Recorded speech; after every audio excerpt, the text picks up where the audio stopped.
Je vous invite à vous lever. Pour la lecture de la parole, je vais lire dans l'Évangile selon Luc, au chapitre 18, lisons à partir du verset 1er.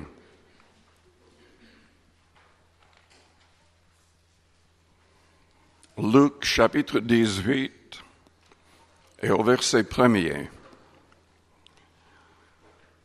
Jésus leur adressa une parabole pour montrer qu'il faut toujours prier et ne point se relâcher. Il dit, il y avait dans une ville un juge qui ne craignait point Dieu et qui n'avait d'égard pour personne. Il y avait aussi dans cette ville une veuve qui venait lui dire, « Fais-moi justice de ma partie adverse. » Pendant longtemps, il refusa. Et ensuite, il dit en lui-même, « Quoique je ne craigne point Dieu et que je n'ai d'égard pour personne, néanmoins, parce que cette veuve m'importune, je lui ferai justice, afin qu'elle ne vienne pas sans cesse me rompre la tête. » Le Seigneur ajouta, « Entendez ce que dit le juge inique. Et Dieu ne fera-t-il pas justice à ses élus, qui crient à lui jour et nuit? Et tardera-t-il à leur égard? Je vous le dis, il leur fera promptement justice. Mais quand le Fils de l'homme viendra, trouvera-t-il la foi sur la terre? » Ce passage souligne le fait que ce n'est pas uniquement par des prières d'1 minute, de 2 minutes, de 5 minutes qui vont changer quelque chose. Jésus nous pousse à prier sans cesse. Si nous avons vraiment quelque chose sur notre cœur, quelque chose d'important, il faut crier jour et nuit. Jour et nuit, pour que Dieu exauce. Prions le Seigneur avant d'aller plus loin. Père Céleste, nous te louons, nous te bénissons ce soir pour ta parole qui nous guide, qui nous éclaire. Que ta parole soit au fond de nos cœurs. Que tous marchent selon cette parole. Seigneur, ce soir, on reçoit nos prières, notre louange. Fortifie tous, parle à tous, dans les cœurs et les consciences. Fais de nous des hommes et des femmes de prière, qui savent prier de manière efficace. Au nom de Jésus-Christ. Amen. Vous pouvez vous asseoir.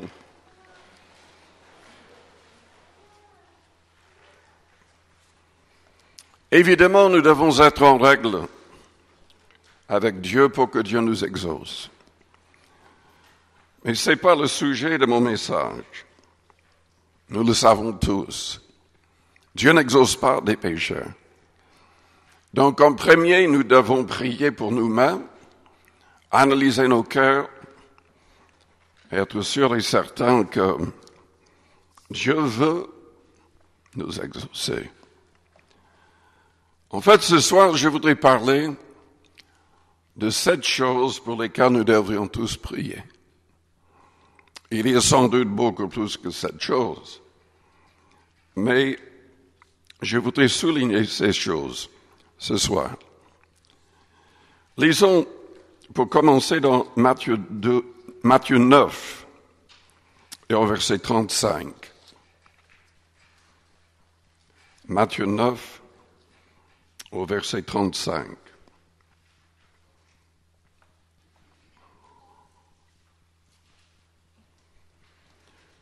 Jésus parcourait toutes les villes et les villages, enseignant dans les synagogues, prêchant la bonne nouvelle du royaume et guérissant toute maladie et toute infirmité.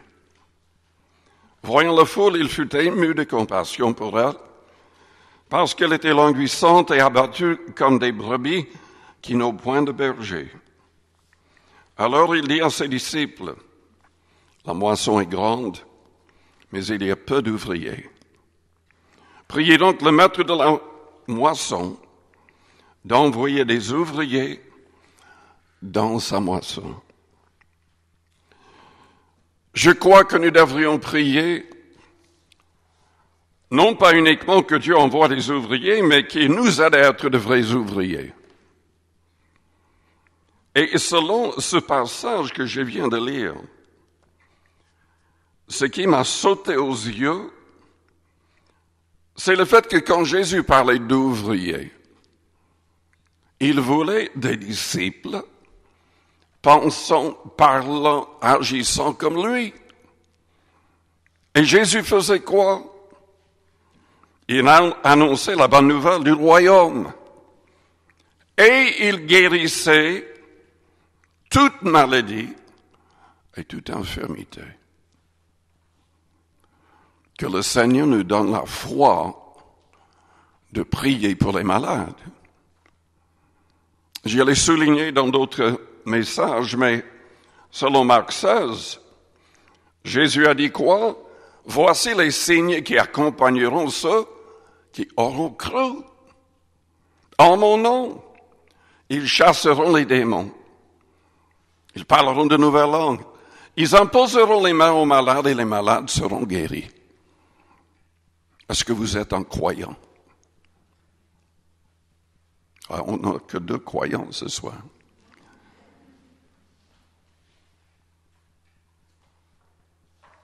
Dieu désire parler au travers de vous. Ça ne veut pas dire que vous allez être pasteur ou avoir un titre de missionnaire ou je ne sais pas quoi d'autre. Mais Dieu veut parler au travers de chacun de nous. Et il veut chasser les démons au travers de nous. Et il veut guérir les malades au travers de nous. Je n'ai pas eu le temps de regarder, mais j'ai vu que cet homme qui pousse les nouveaux convertis à être baptisés d'eau, et ensuite baptisés de l'Esprit Saint avec le signe de parler en langue, presque immédiatement, et les pousse à aller dans les rues tout de suite, faire la même chose. Il vient de baptiser 300 personnes à Jacksonville, en Floride. En faisant ça, 300 personnes.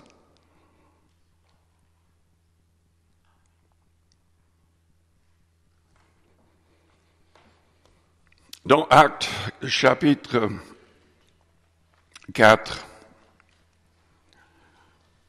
menacé par les mêmes personnes qui avaient fait crucifier Jésus-Christ,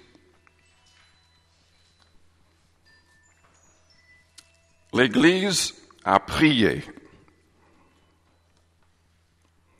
en disant au verset 29, « Seigneur, vois leur menace et donne à tes serviteurs d'annoncer ta parole avec une pleine assurance, en étendant ta main pour qu'il se fasse des guérisons, des miracles et des prodiges par le nom de ton saint serviteur Jésus. » Quand ils eurent prié, le lieu où ils étaient assemblés trembla. Ils furent tous remplis du Saint-Esprit et ils annonçaient la parole de Dieu avec assurance.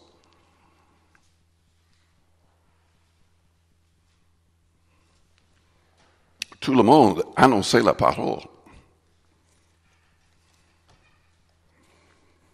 Et tout le monde voulait qu'il y ait des guérisons, des miracles, des prodiges. Et je peux vous dire que si vous avancez par la foi, il y aura des miracles. Il y aura des miracles.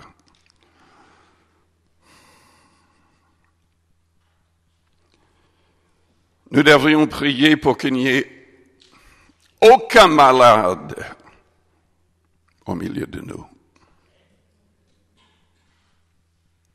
Amen. La Bible dit dans Jacques 5 confessez vos péchés les uns aux autres, priez les uns pour les autres, afin que vous soyez guéris.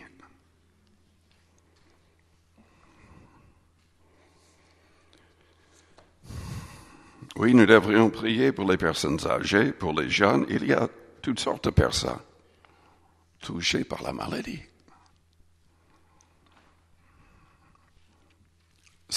Le Seigneur Jésus veut guérir. Ne doutons point. Prions avec foi. Si nous avons l'impression qu'il y a un blocage, comme Jésus l'a dit, crions jour et nuit.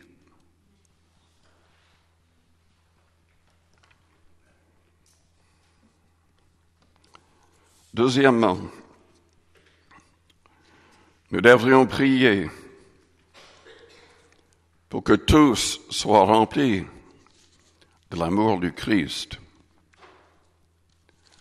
Dans Éphésiens chapitre 3, nous voyons que c'était ce que Paul priait pour les nouveaux convertis, pour les nouvelles églises. Il a dit au chapitre 3 d'Éphésiens, au verset 13, « Je vous demande de ne pas perdre courage à cause de mes tribulations pour vous.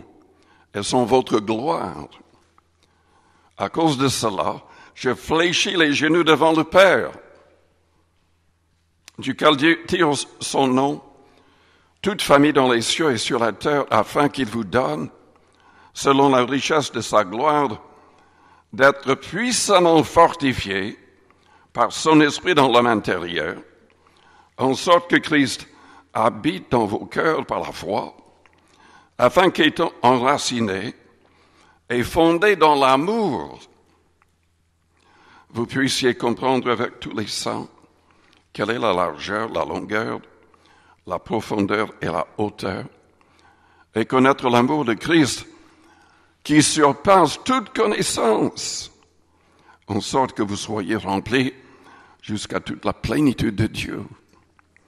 Or, à celui qui peut faire, par la puissance qui agit en nous, infiniment au-delà de tout ce que nous demandons ou pensons, à lui soit la gloire dans l'Église et en Jésus-Christ, dans toutes les générations, au siècle des siècles. Amen. Pour que Dieu agisse puissamment, évidemment, nous avons besoin de l'Esprit en nous, mais aussi de l'amour du Seigneur. Parce que c'est tous connaîtront que vous êtes mes disciples, si vous avez de l'amour les uns pour les autres. Non pas le simple sentiment dans son cœur, mais le fait de manifester réellement cet amour par des actes. Donc, comme Paul priait pour les nouveaux chrétiens, nous devrions prier aussi de la même manière.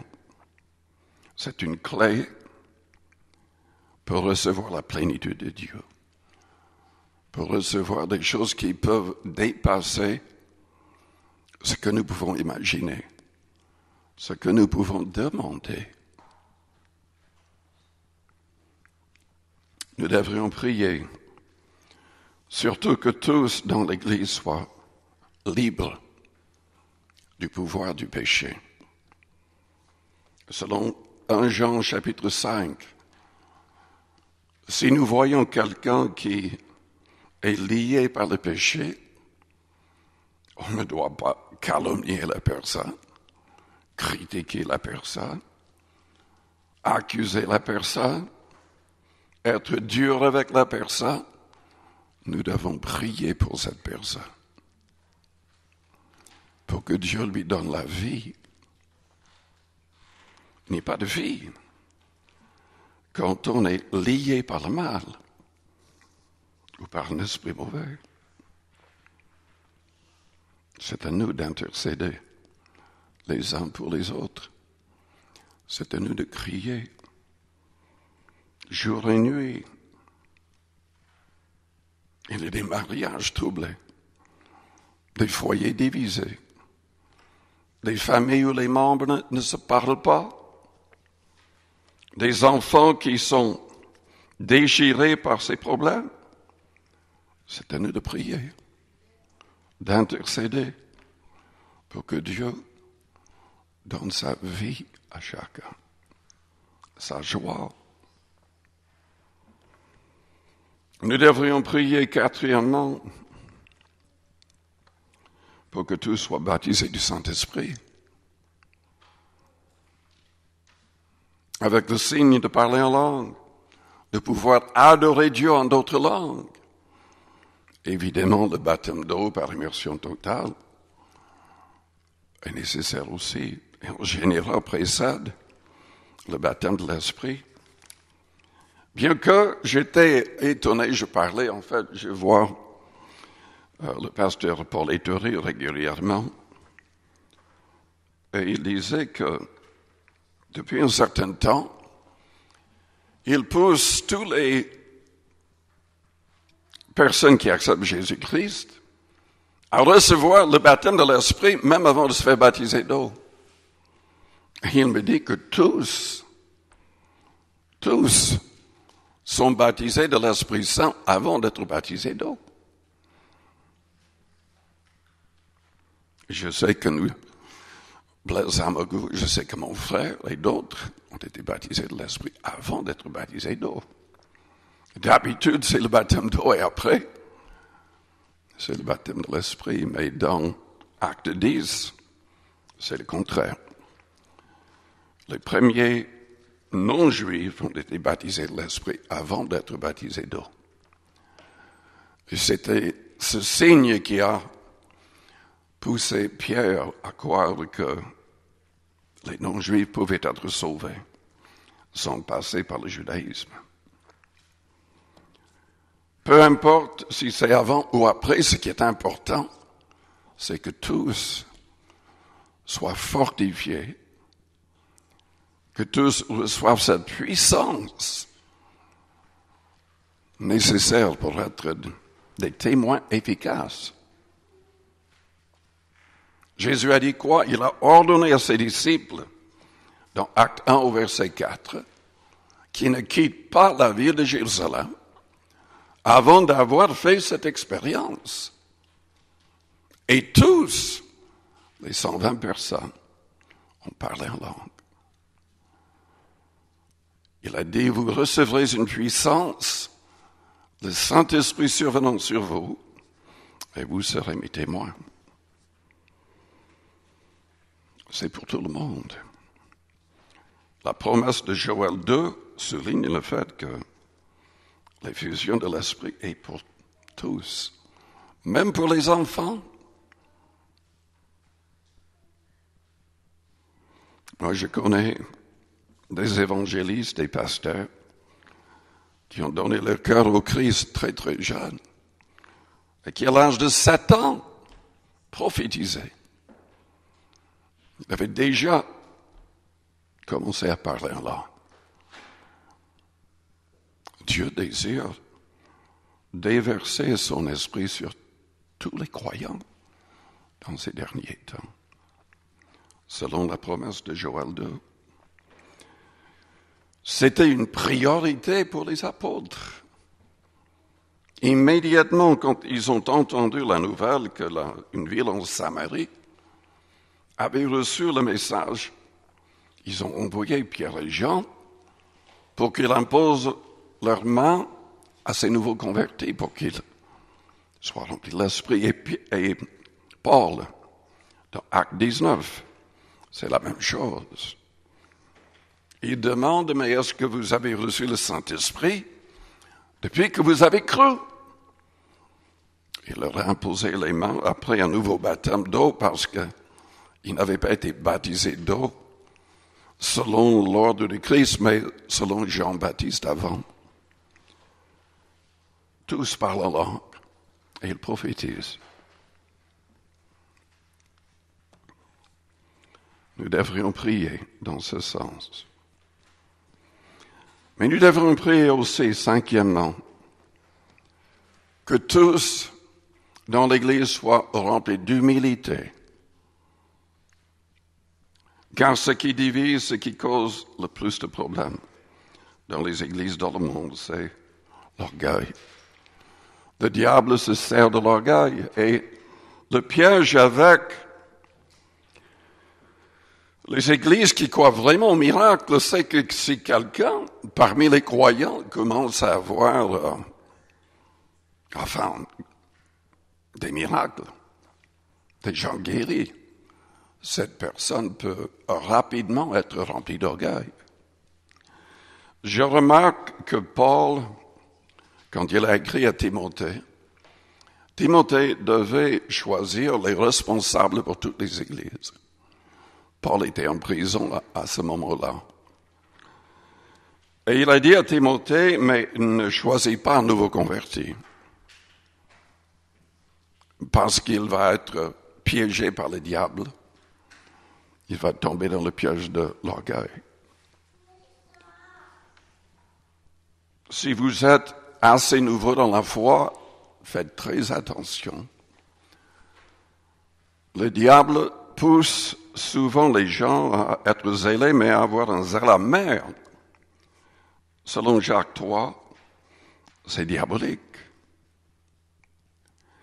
On doit vraiment faire attention. Même si on est croyant depuis longtemps, le diable va essayer de nous piéger. Vous n'avez qu'à lire la 3e lettre de Jean. Il y avait un responsable d'une église qui était tellement rempli d'orgueil, il voulait être admiré plus que tous les autres, chercher sa propre gloire. Et donc, pour être toujours le premier, il n'acceptait pas que d'autres viennent prêcher dans son église. Il refusait même les apôtres. Et quand il y avait des gens dans son église qui voulaient ou qui ont reçu dans leur maison ces gens, il les a chassés de l'église. Complètement diabolique. Complètement aveuglés par l'orgueil. Et c'est à cause d'orgueil que nous avons tellement de divisions dans le christianisme.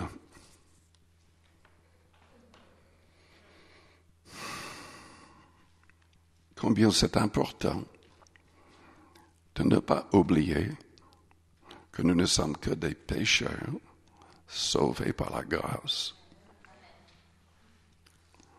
Nous ne sommes que des pécheurs sauvés par la grâce. Et nous devons vraiment faire très, très attention. Vous savez, je n'oublierai jamais, je ne sais pas quel âge j'avais,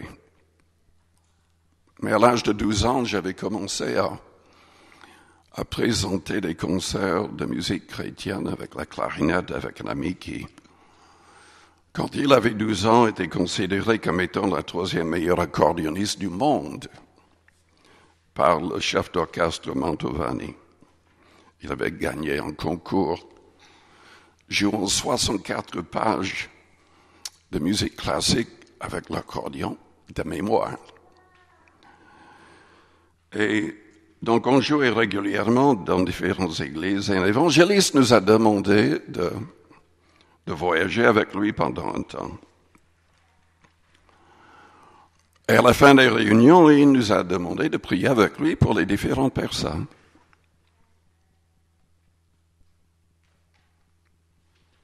J'ai commencé à prier pour une dame, et tout d'un coup, elle s'est tournée, et a commencé à prophétiser aux gens qui étaient assis. Mais en fait, ce n'était pas une prophétie, c'était une accusation. Et ce que j'ai remarqué, que j'étais jeune, je n'avais jamais eu des expériences avec des gens possédés de démons. Ce que j'ai remarqué avec elle, et ce n'est pas le cas avec toutes les personnes qui sont possédées de démons, mais elle avait une haleine abominable. Mais c'était pas comme rien que vous n'ayez jamais senti. C'est abominable. L'évangéliste, tout de suite, s'est rendu compte que ce qu'elle donnait n'était pas une prophétie de la part du Seigneur. Et il a ordonné qu'elle cesse de parler au nom de Jésus-Christ et qu'elle ne bouge pas. Elle est restée immobile jusqu'à la fin du temps de prière. Il a prié pour beaucoup de personnes. Il y avait beaucoup de miracles, beaucoup de personnes guéries. Et ensuite, il a chassé un démon de cette personne. C'était pas la même personne après. La mauvaise haleine disparut et son visage était complètement différent.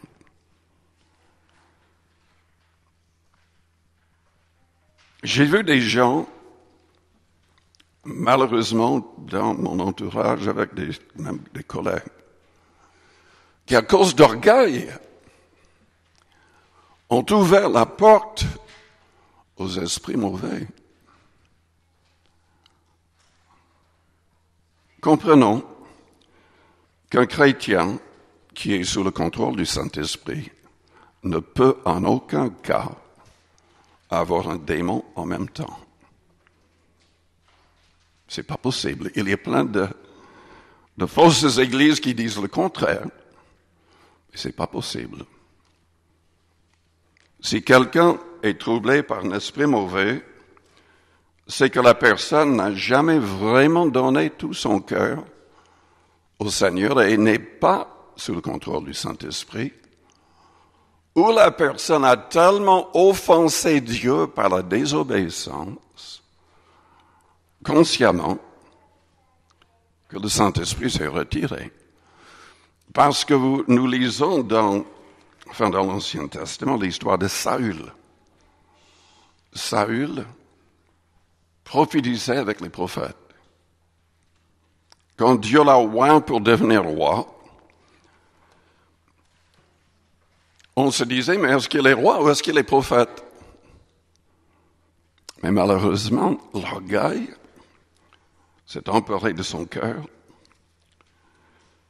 Il croyait que parce qu'il avait reçu l'Esprit, qu'il n'avait plus besoin de suivre le prophète Samuel, ou d'obéir à ce qu'il disait.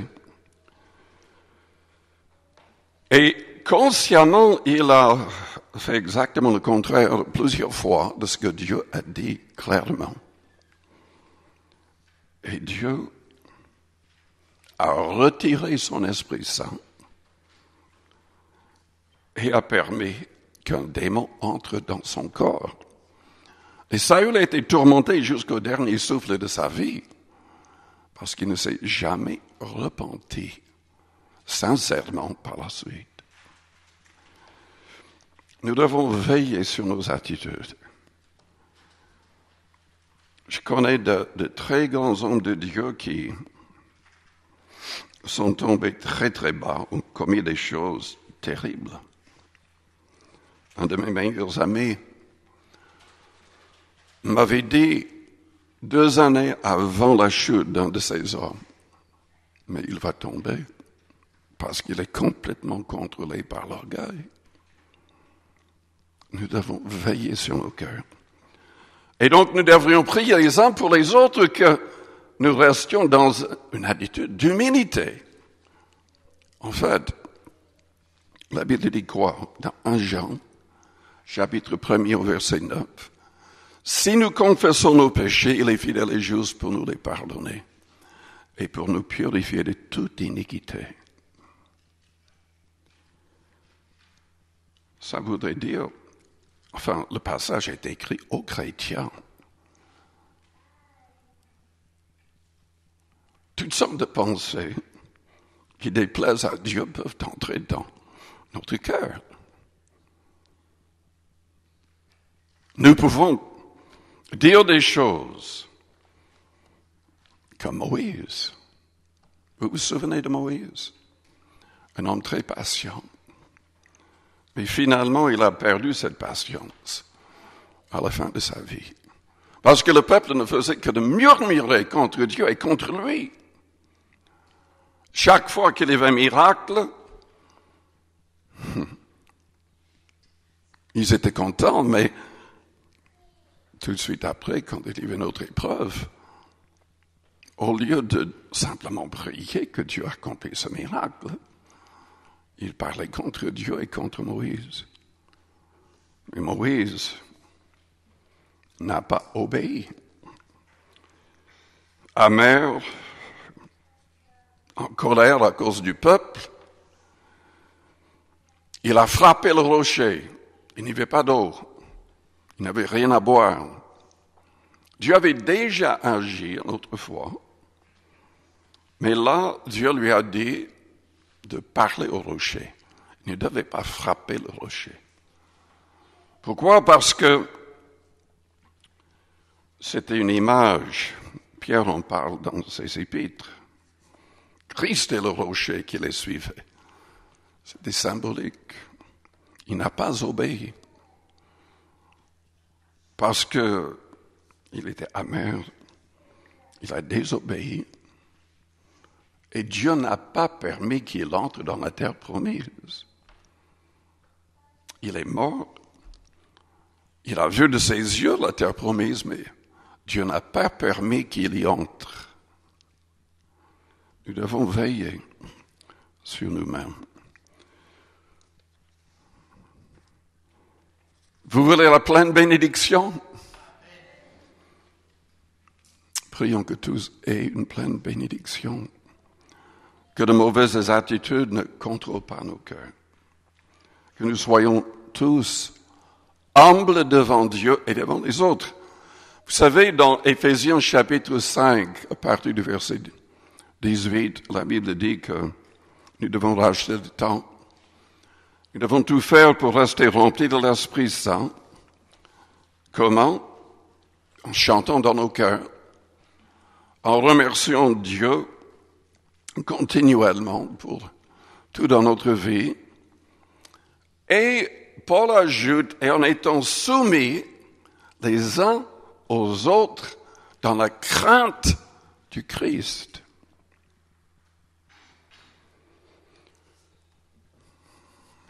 Tout est nécessaire.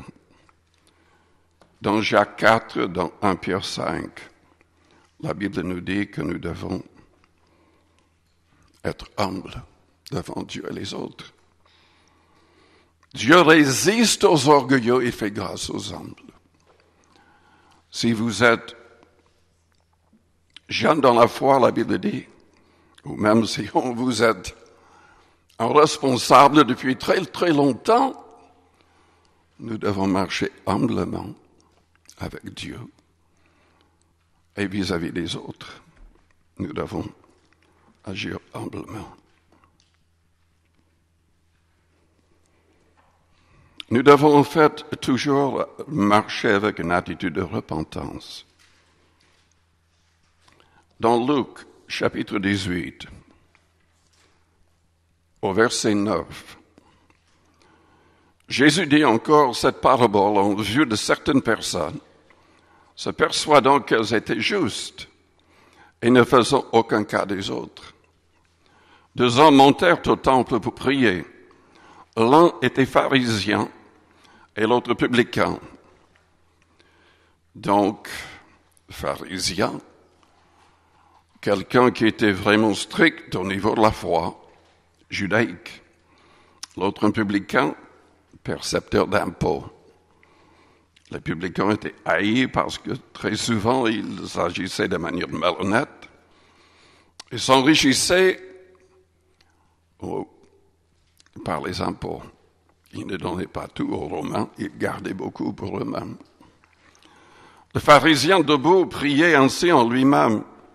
« Ô Dieu, je te rends grâce de ce que je ne suis pas comme le reste des hommes, qui sont ravisseurs, injustes, adultères, ou même comme ce publicain. Je jeûne 2 fois la semaine. Je donne la dîme de tous mes revenus. » Le publicain, se tenant en distance, n'osait même pas lever les yeux au ciel, mais il se frappait la poitrine en disant, « Ô Dieu, sois apaisé envers moi, qui suis un pécheur. Je vous le dis, celui-ci descendit dans sa maison justifié plutôt que l'autre. Car quiconque s'élève sera abaissé, et celui qui s'abaisse sera élevé. Prions qu'on reste humble devant Dieu et devant les hommes. Sixièmement, nous devions prier que tout soit protégé. Selon Luc chapitre 21, dans les derniers temps, il y aura des temps très, très, très difficiles. Ça, c'est déjà très, très difficile pour beaucoup de chrétiens. Il y a énormément de chrétiens qui meurent, qui sont tués régulièrement.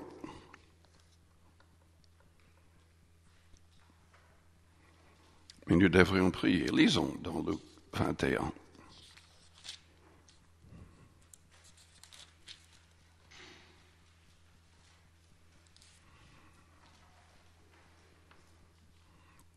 Au verset 34, « Prenez garde de vous-même de crainte que vos cœurs ne s'appesantissent par les excès du manger et du boire et par les soucis de la vie, et que ce jour ne vienne sur vous à l'improviste, car il viendra comme un filet sur tous ceux qui habitent sur la face de toute la terre. Veillez donc et priez en tout temps, afin que vous ayez la force d'échapper à toutes ces choses qui arriveront et de paraître debout devant le Fils de l'homme. » Nous devrions prier pour tous les chrétiens. Quand Jacques a été décapité, l'Église ne priait pas tellement. Quand Pierre, plus tard, a été mis en prison, il savait qu'il serait décapité aussi. Donc ils ont prié toute une nuit et Dieu a envoyé un ange. Est-ce que vous comprenez que les anges existent toujours? Est-ce que vous comprenez que les anges, selon Hébreux chapitre 13, même le chapitre 1er, sont au service de ceux qui sont destinés à la vie éternelle? Dieu peut intervenir de manière miraculeuse pour nous protéger, pour nous libérer de prison. Kenneth Ware, un de nos missionnaires qui a passé toute sa vie en France, à Paris. Il est décédé maintenant, mais pendant la Deuxième Guerre mondiale, il a continué à prêcher, à travailler pour le Seigneur et à sauver des Juifs. Il était marié avec une femme juive. Il a été arrêté, mis en prison, et il devait être fusillé. Mais le jour avant, le soir avant, un étranger a ouvert la prison. Je ne peux pas vous dire si c'est un ange ou simplement un homme, mais il a pu échapper. Sa femme nous a dit que, à cette même époque, il n'avait rien à manger. Je crois qu'ils habitaient le 18e arrondissement, dans une impasse. Et elle priait avec foi. Elle faisait une liste de toutes les choses qui manquaient. En terminant sa prière, quelqu'un frappe à la porte, lui donne un sac. Il y avait exactement toutes les choses qu'il avait mises sur la liste. Et en fait, elle n'a jamais vu la personne partir. Elle avait une fenêtre devant, mais elle n'a jamais vu la personne partir. Pourtant, c'était indispensable que la personne parte dans ce sens. Il n'y avait aucune autre manière de partir. Donc elle se demandait si ce n'était pas un ange. Mais en tout cas, c'était vraiment quelqu'un dirigé par le Saint-Esprit pour que toutes les choses, et pas plus, uniquement les choses sur la liste, étaient dans le sac.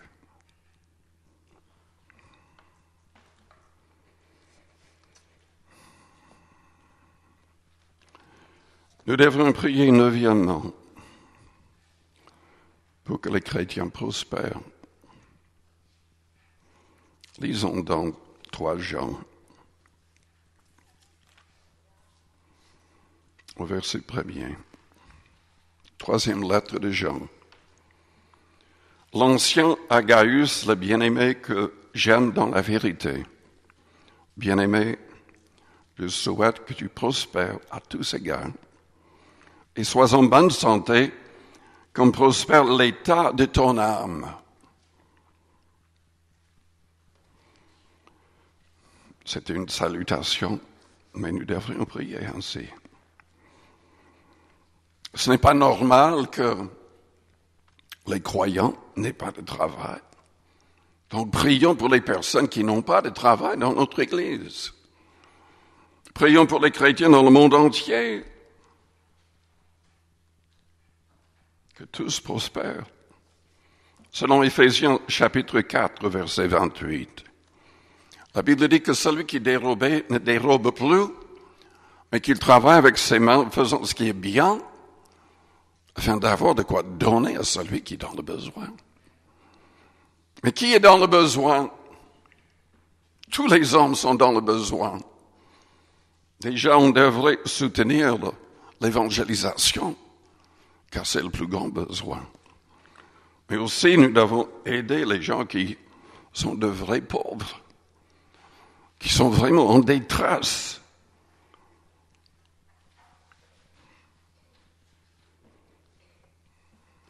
C'est indispensable. C'est la manifestation de la vraie foi, selon Jacques. 7e,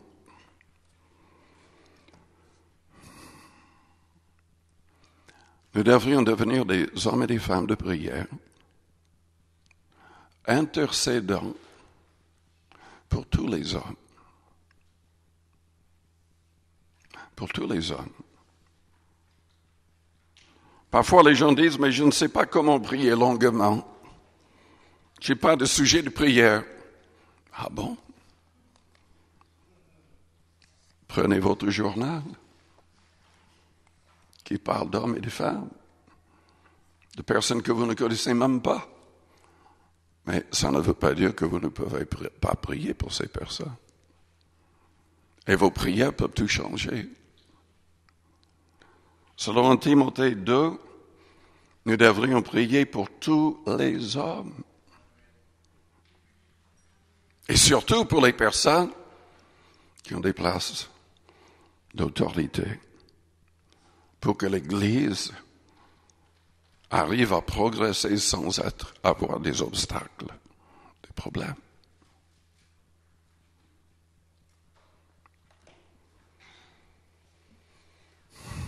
Nous allons passer une nuit en prière tant qu'il y a des sujets. Amen. Pour tous les hommes. Pour les autorités.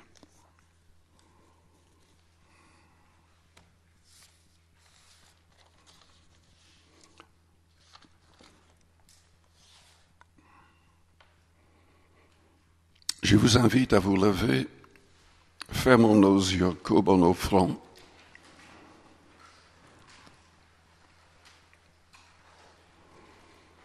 Peut-être que vous êtes là ce soir et votre vie n'est pas en règle avec Dieu.